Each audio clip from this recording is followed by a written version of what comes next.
When defining your digital strategy or roadmap for 2024 and beyond, it's important to understand what some of the emerging technology trends are. What exactly are those emerging trends? That's what I want to talk about here today.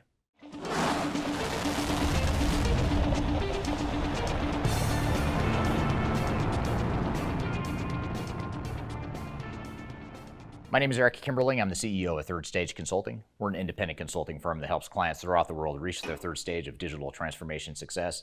And when we're helping clients define their digital strategy and roadmaps, one of the biggest things we need to consider are some of the technology trends in the marketplace. What are the things that are happening, what's changing, and the world is changing very quickly, by the way, and what are the things we need to understand to define a digital strategy and roadmap that makes the most sense for our organizations. So what I want to do today is talk about what are the 5 biggest trends that I see and that our team sees for organizations that are going through digital transformations, not only in 2024, but in the years to come. Now, if you're looking for more information about technology trends and emerging technologies in the industry, I encourage you to read our 2024 Digital Enterprise Operations Report. It's an annual report we publish each year that highlights some of the emerging technology trends and also provides independent reviews and rankings of different technologies that are meant to help you through your digital transformation journey. So you can read that by scanning the QR code in front of you, or you can go to the links below.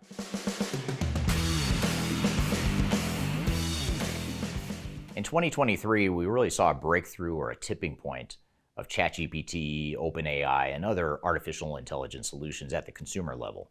And what that's done is it's really raised the bar and raised the expectations for what artificial intelligence and general analytics can do for enterprises as well.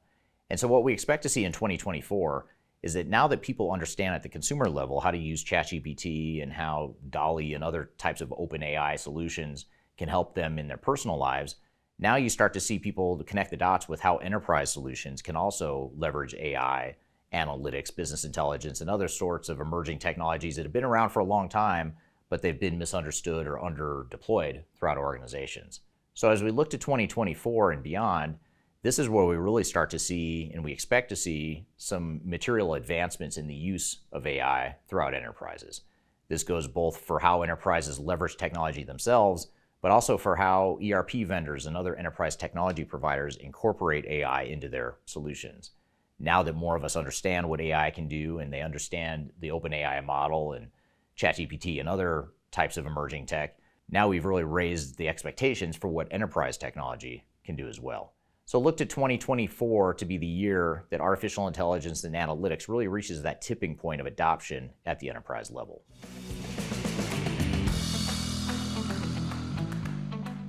Another trend that we expect to continue in 2024 is the acceleration of digital transformation failures. Despite the advancements in new technologies and exciting new technologies in the marketplace, digital transformations and the deployment of those technologies are struggling at an accelerated pace.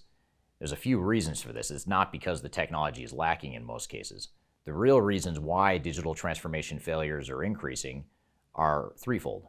One is the fact that many enterprise vendors are forcing their customers off of legacy on-premise systems to cloud solutions, especially in the ERP software space. So in other words, providers such as SAP and Oracle and Microsoft that had these big install bases of on-premise ERP systems are now forcing those customers to switch over to the cloud solutions. And what that's doing is it's creating artificial demand and an artificial spike in the number of implementations happening all at once. And for many organizations, they're not necessarily ready for a digital transformation, but yet they have to go through it because their vendor is essentially forcing them to. So what that's doing is it's creating more failures because a lot of these organizations aren't prepared for a digital transformation, and they're simply going through an upgrade because they're being told they have to. A second reason why digital transformations are failing is because some of these cloud solutions are not as mature as their legacy on-premise counterparts. While some of these cloud solutions provide new capabilities and things that just weren't possible with on-premise solutions, there's also just basic fundamental types of processes that were developed over decades of developing these legacy on-premise systems that are not yet transitioned over to the cloud.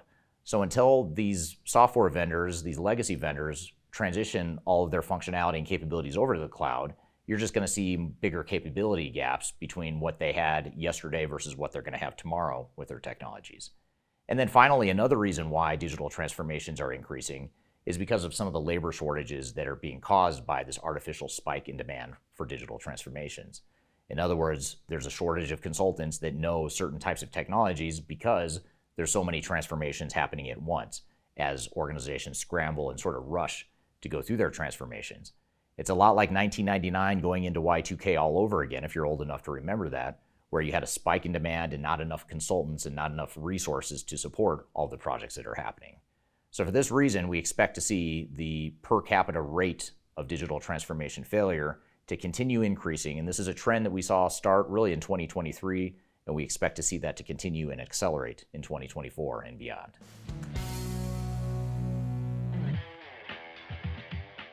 Another trend we expect to see in 2024 and beyond is the deterioration of market share of ERP software vendors. And I don't think the ERP software category is going to go away anytime soon, but I do think the major ERP software providers are going to lose market share to other competitors. And there's other new categories of software that I think are going to eat into the traditional ERP software market. For example, you have providers out there that are providing software platforms. So in other words, they're not just providing one ERP system that can do everything or try to do everything, but instead they're providing more general platforms that provides a bit more flexibility. So you can develop your own products or use third-party providers that develop on a certain platform.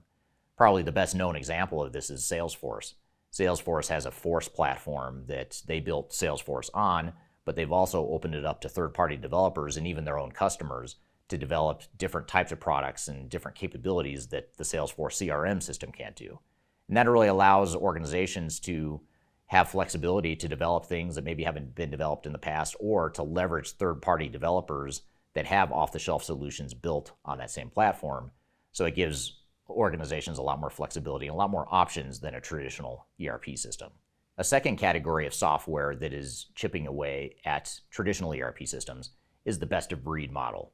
You're starting to see more organizations have less tolerance and less patience for big, massive ERP implementations, but instead what they're doing is focusing on individual pieces of their organization and certain functions that can provide more value quickly within their digital transformations. So for example, a lot of organizations might say, if our number one goal as a company is to increase our top line revenue, then perhaps we don't just replace all of our ERP systems, we instead focus on CRM or customer relationship management to really drive that top line revenue growth that we're looking for. And over time, perhaps we'll replace other systems as well. But by deploying a more targeted CRM solution in this example, they're able to get more immediate value at a lower cost and lower risk. So this best-of-breed technology category is another threat to the traditional ERP software market. And then finally, another trend that we see eating away and chipping away at the market share of the big ERP vendors is going to be software vendors that provide interoperable solutions. So products such as Palantir or Snowflake, those are systems that are meant to not necessarily replace an entire back-end ERP system, but instead it's meant to provide workflow, automation, and business intelligence and reporting capabilities on top of what systems are already in place within an organization. So these are just three examples of ways that the traditional ERP software market is going to continue to deteriorate and give up market share to other competitors in the marketplace.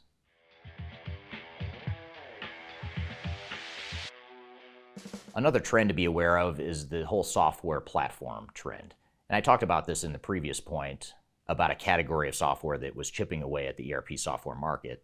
But it's also worth noting that software platforms are a trend of the future. It's not just because it's chipping away at ERP software vendors, but because it's a trend in a direction that a lot of organizations are starting to go. In other words, they're not doubling down and putting all their eggs in one basket of one technology provider. Instead, what they're doing is investing in a software platform that allows them to grow and add new technical capabilities over time. And this can be a lower risk way of deploying technology without necessarily having to replace all of your systems at once. Another trend within this software platform category is the low-code, no-code movement.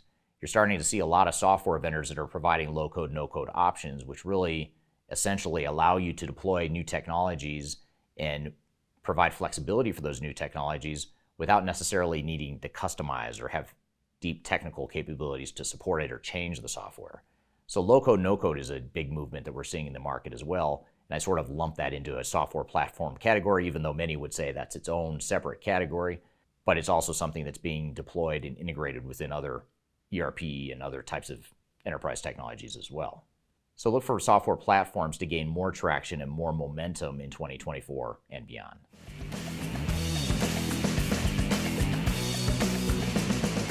The fifth and final trend that I have for 2024 is the phenomena of IT labor shortages.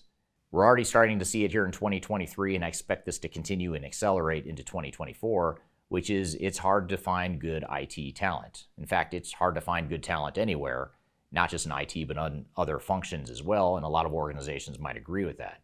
But IT is such a specialized, high-skill type of labor force, and when you combine that dynamic with the fact that there's so many digital transformations happening at once, which I covered earlier in the video, and technology is changing so quickly, and it's hard for the labor force to keep up with the technological changes, that creates a dynamic where there are skills shortages in the marketplace. So what this means is it's going to be harder to find talent, not only to support your current technology landscape and environment, but certainly as you go through a digital transformation, it's going to make it that much more difficult to find the talent and the resources and the skills that you need to support the project going forward. So this IT skills and this IT labor shortage is one of the biggest trends we expect to see to continue and to accelerate in 2024 and beyond. So I hope this has provided you some guidance and some understanding of what some of the macro trends are within the IT space, in the digital transformation space for 2024 and beyond. For more emerging tech trends and best practices and lessons learned from digital transformations throughout the world, I encourage you to read our 2024 Digital Enterprise Operations Report. It includes a number of best practices to help make your digital transformation more successful. It also includes our top 10 rankings, our independent rankings of different ERP software vendors in the marketplace. So I encourage you to read that Digital Enterprise Operations Report. You can do that by scanning the QR code in front of you, or you can go to the links below. So I hope you found this information useful and hope you have a great day.